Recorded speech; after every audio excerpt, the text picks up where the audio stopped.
गांव में एक गरीब किसान हरिया रहता था। उसके परिवार में उसकी पत्नी और एक लड़का गोलू था। तीनों खूब खेतों में मेहनत करते और अपने जीवन का गुजारा करते।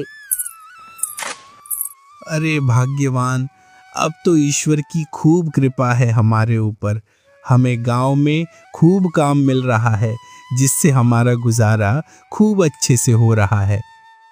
हाँ गोलू के पापा, अब हमें कोई दिक्कत नहीं है। बस ईश्वर की ऐसी ही कृपा बनी रहे और ईश्वर जल्द ही मुझे सास बना दे। ईश्वर जरूर सुनेगा। तुम सास और हम ससुर बनेंगे। हरिया के परिवार का खूब सुखी जीवन चल रहा था।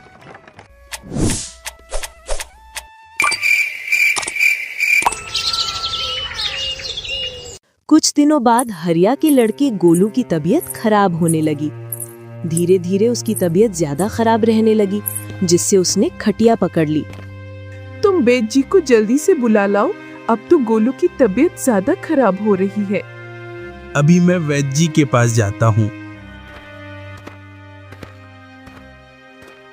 हरिया वैद्य जी के पास जाता है और उनको अपने घर ले आता है।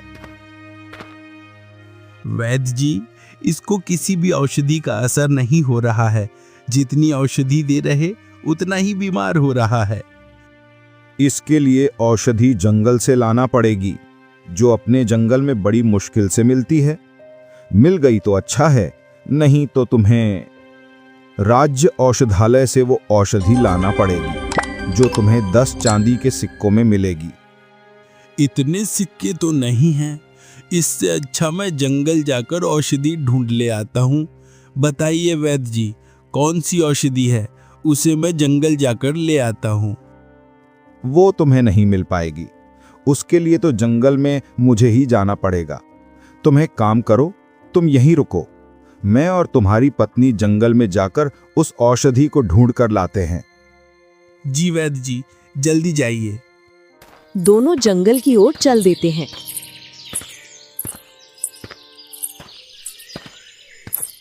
बेटी, अब हम जंगल के बीचों बीच आ गए हैं। तुम यहीं बैठ जाओ, मैं उस औषधि को ढूंढ कर लाता हूं। तुम इस जगह से कहीं मत जाना, तुम यहीं रहना। मैं तुम्हें इतने बड़े जंगल में कहां ढूंढूंगा। जी वैद्य जी, मैं यहीं बैठी हूँ। वैद्य जंगल में औषधि ढूंढने के लिए चला जाता है और हरिया की पत्नी उसी जगह पर बैठ जाती है। थोड़ी देर बाद उसकी निगाह एक गुफा पर पड़ती है, जो देखने में बहुत सुंदर दिख रही थी। वो उसके पास चली जाती है। तभी उसको घोड़ों के पैर की आवाज आती है। थोड़ी देर बाद 3 घोड़े दिखाई देते हैं, जिन पर 3 नकाबपोश आदमी बैठे थे और एक आदमी पर एक संदूक था। उनमें से एक आदमी बोलता है, सरदार, ये गुफा अच्छी दिख रही है, क्यों ना ये चोरी का संदूक यहाँ छिपा दें। हाँ लल्लन, तू बोल तो सही रहा। यहाँ तक राजा भी नहीं पहुँच पाएगा। जैसे ही राज्य में शांति का माहौल होगा, तभी इस संदूक को गुफा से बाहर निकालेंगे। तीनों घोड़ों से नीचे उतरते हैं। सरदार आगे हो जाता है और लल्लन और डोलू उस संदूक को उठाकर उसके पीछे पीछे चल देते हैं। गुफा के अंदर संदूक रख आते हैं। अगर तुम दोनों ने गद्दारी की या किसी को बताया तो तुम दोनों की खैर नहीं। नहीं सरदार, हम किसी को नहीं बताएंगे और ना आपसे गद्दारी करेंगे।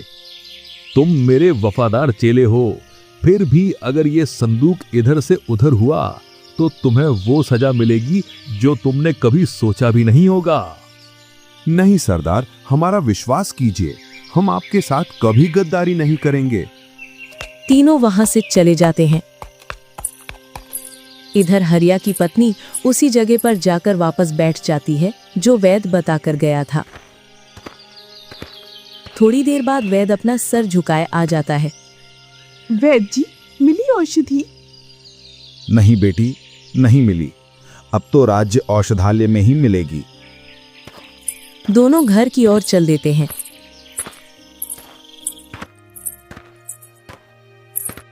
वैद्य जी, मिली औषधि?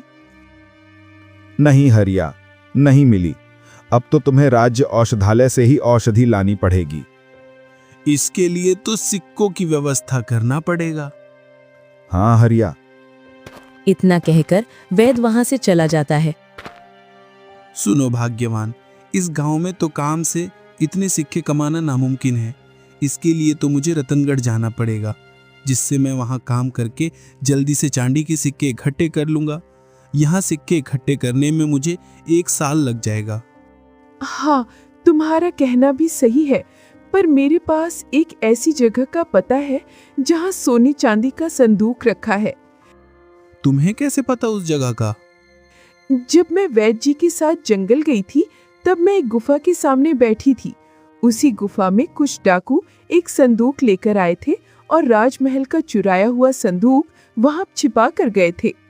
क्यों ना उस संदूक में से अपने काम के लिए कुछ सिक्के निकाल लाएं, जिससे गोलू का अच्छे से उपचार हो जाएगा। नहीं, वो राजकोष का चुराया हुआ धन है। अगर किसी ने पहचान लिया तो सारे धन की चोरी का इल्जाम अपने ऊपर लग जाएगा। इससे अच्छा अपनी खुद की मेहनत से कमाकर गोलू का इलाज कराएंगे, और ये चोरी चपाटी हमसे नहीं होती। इतना कहकर हरिया अपना सामान उठाकर रतनगढ़ की ओर चल देता है। इधर डाकू उस संदूक को उठाने के लिए गुफा के पास पहुंच जाते हैं। जैसे ही गुफा के सामने पहुंचते हैं तो वे तीनों हक्का बक्का रह जाते हैं। अरे लल्लन, जब हम यहाँ से गए थे तब इसमें कोई दरवाजा नहीं था, अब इसमें दरवाजा कहाँ से आ गया? हाँ सरदार, जब हम यहाँ आए थे तब इसमें कुछ नहीं था। इस दरवाजे को तोड़ना पड़ेगा सरदार। हाँ लल्लन, लेकिन इसको तोड़ने के लिए कुछ भी नहीं है। एक काम करो, तुम दोनों रास्ते पर जाओ। कोई गांव का व्यक्ति रास्ते से गुजर रहा हो तो उसे उठा लाओ। जी सरदार। दोनों जंगल के रास्ते पर पहुंच जाते हैं। उसी रास्ते से हरिया रतनगढ़ जा रहा था। डोलू, वो देख, वो आ रहा है गांव का आदमी। चल, इसको पकड़कर ले चलते हैं सरदार के पास। लल्लन और डोलू हरिया को पकड़ लेते हैं।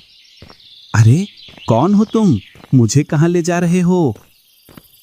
दोनों हरिया को लेकर अपने सरदार के पास पहुंच। मुझे यहाँ क्यों लाया गया? तुम हमें तुम्हारी कुल्हाड़ी दे दो। मैं क्यों दूं तुम्हें अपनी कुल्हाड़ी? नहीं देने वाला तुम्हें मेरी कुल्हाड़ी। लल्लन, इसको अपना परिचय दे, तब तो ये कुल्हाड़ी क्या अपने आप को हमारे हवाले कर देगा। तुम जिसके सामने खड़े हो वो हैं सरदार डाकू। इनका नाम तो सुना ही होगा, या और कुछ बताऊं? इतना सुन हरिया के पांव डर के मारे हिलने लगते हैं। डरता हुआ हरिया बोलता है, सरदार, गलती हो गई, आपको पहचान नहीं पाया। कुल्हाड़ी चाहिए आपको? लो, इस कुल्हाड़ी को आप ही रख लेना। इस कुल्हाड़ी में धार तो है ना? जी सरदार। गोलू की मम्मी इसी गुफा का बोल रही थी। ये वही गुफा है। इतने में ही एक और घोड़ा आ जाता है। उस पर भी एक नकाबपोश आदमी बैठा था। क्यों सरदार, अभी तक तुझसे धन नहीं निकला? मालिक, बस निकाल ही रहे हैं। जब गुफा में संदूक रखने आए थे तब इसमें कोई दरवाजा नहीं था, लेकिन आकर देखा तो इसमें दरवाजा दिखा। बस तोड़ने की व्यवस्था कर रहे हैं। मैं कुछ नहीं जानता, मुझे मेरा सारा धन चाहिए सरदार, चाहे तुम कुछ भी करो। हरिया पहचान जाता है कि नकाब में कौन है, और वो आदमी अपने घोड़े पर सवार होकर वहां से निकल जाता है। आजा, ये कुल्हाड़ी दे और निकल जा यहाँ से, और सीधे अपने घर जाना। अगर तू इधर उधर गया तो तू समझ तेरे साथ क्या होगा। नहीं सरदार, मैं सीधा घर जाऊंगा।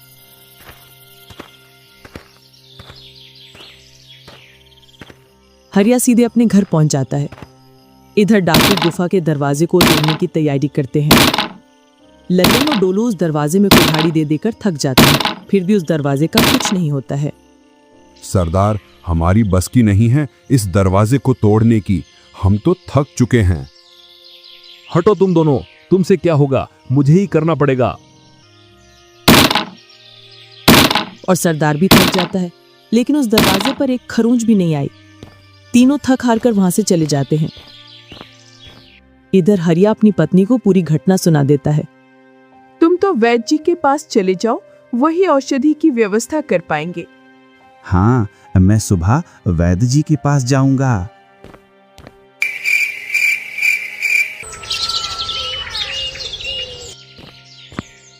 दूसरे दिन हरिया वैद्य जी के पास पहुंच जाता है और जंगल में जो उसके साथ घटना हुई थी वो पूरी वैद्य जी को बता देता है। अब तो तुम्हारे बेटे की बीमारी का इलाज हमारे वेद गुरु ही कर सकते हैं। वो तुम्हें नदिया के किनारे पर अपनी कुटिया में मिलेंगे। तुम अपने बेटे को भी साथ में ले जाना। वो देखकर बीमारी की औषधि दे देंगे और तुम्हारा बेटा वहीं स्वस्थ हो जाएगा। जी वैद्य जी। हरिया अपनी गाड़ी तैयार करके उसमें अपनी पत्नी और बेटे को बैठाकर नदिया की ओर चल देता है।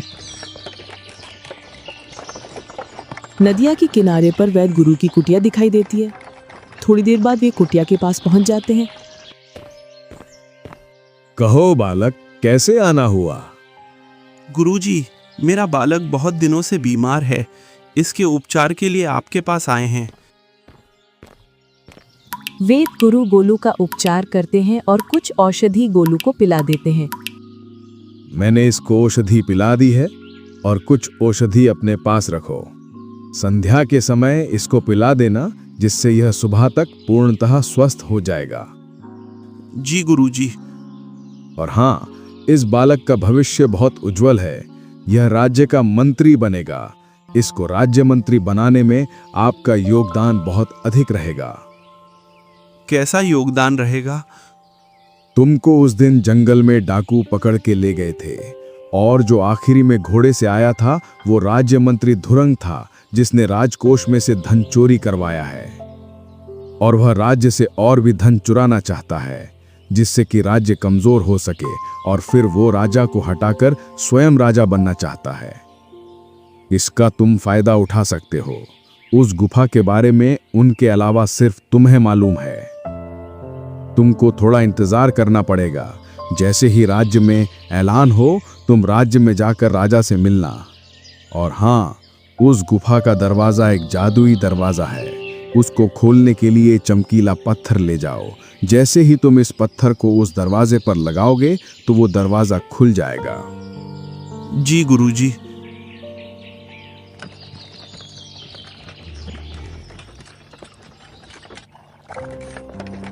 तीनों घर आ जाते हैं। हरिया संध्या काल की औषधि गोलू को पिला देता है।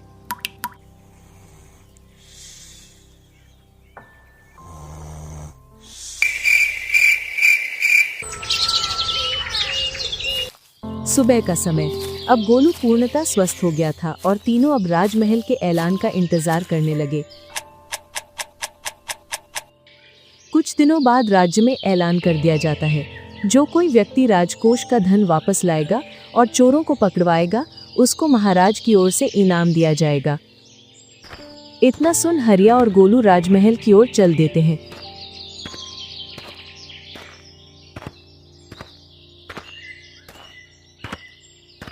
हरिया और गोलू राजा से एकांत में मिलते हैं। महाराज, हम आपका धन वापस ला सकते हैं। इसके बदले में आपको हमारे बेटे को मंत्री बनाना पड़ेगा। ऐसा तो संभव नहीं। इसके अलावा आप और कुछ मांग लो, क्योंकि मेरी राज्यसभा में अभी पूरे मंत्री हैं, वो भी विश्वसनीय।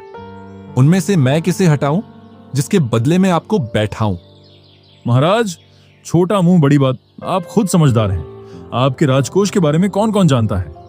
मैं और महामंत्री धुरंग दोनों। इसके अलावा तीसरा कोई नहीं जानता। बस, तो चोरों की सहायता आप दोनों में से किसी एक ने की होगी, तभी चोर राजकोष तक पहुंच पाए।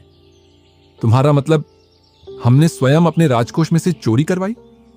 नहीं महाराज, मेरा ऐसा मतलब नहीं है। अगर आपने चोरी नहीं करवाई तो इसमें महामंत्री धुरंग सम्मिलित होगा। अरे हाँ, ये तो मेरे दिमाग में आया ही नहीं। अभी धुरंग को बंदी बनवाता हूं।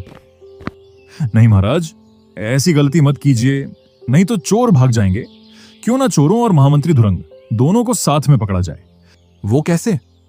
जब भी महामंत्री धुरंग राज्य से बाहर जाता है तो वह जरूर चोरों से मिलने जाता होगा। जब वह राज्य से बाहर जाएगा तब हम उसका पीछा करेंगे। अगर तुम्हारी बात सही हुई और धुरंग दोषी पाया गया तो तुम्हें मैं इस राज्य का महामंत्री बनाऊंगा। मंत्री नहीं, महामंत्री। जी महाराज, बस आप उस दिन का इंतजार करो जिस दिन धुरंग इस राज्य से बाहर जाएगा।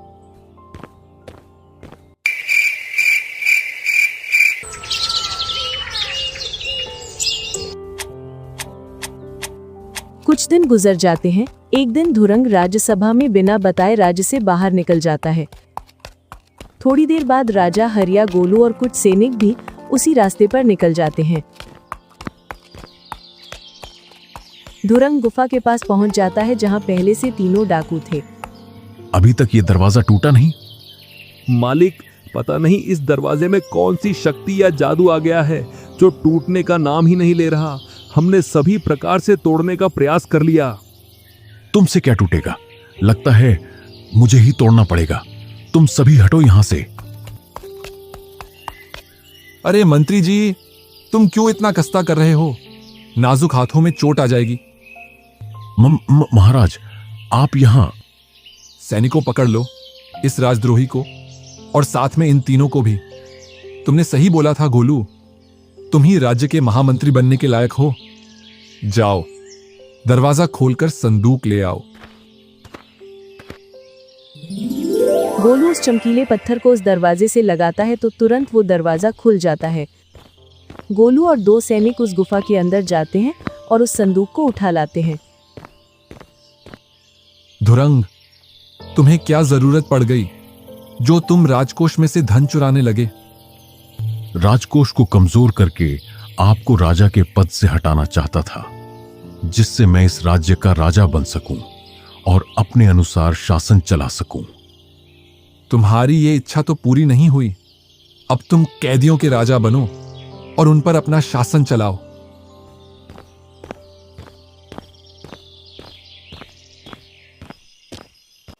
राज्य दरबार में गोलू को महामंत्री घोषित कर दिया जाता है और राज्य में फिर से सुख शांति लौट आती है।